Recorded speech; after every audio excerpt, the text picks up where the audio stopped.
ہنستی ہوئی عورت اور روتے ہوئے مرد پر کبھی بھروسہ نہ کرو۔ جب عورت تنہائی میں گنگنانے اور مسکرانے لگے تو سمجھ لو اسے شادی کی ضرورت ہے۔ عورت اور شراب سب کو احمق بنا دیتی ہے۔ اگر عورت 30 برس میں عقل مند اور 40 برس میں فہم و فراست والی نہ ہو تو اس سے عقل مند بننے کی امید چھوڑ دو۔ مال کی حرص سے روزی نہیں بڑھتی، مگر آدمی کی قدر ضرور گھٹ جاتی ہے۔ جس آدمی کو دنیا میں نیک اور پاک دامن بیوی مل گئی ہو تو اس کو دنیا میں جنت مل گئی۔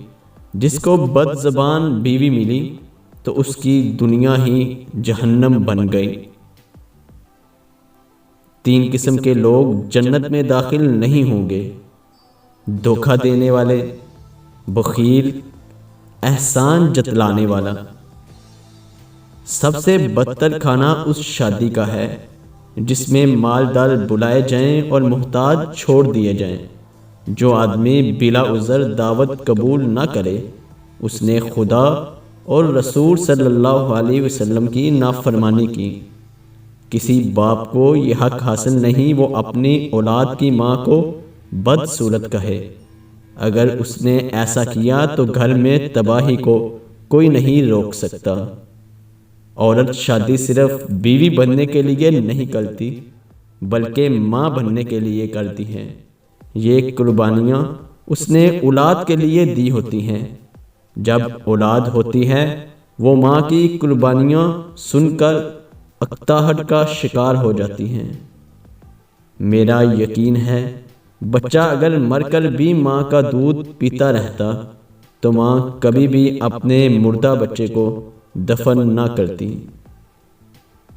ماں وہ ہستی ہے جس کے خلاف کچھ بھی کہنا گناہ ہے۔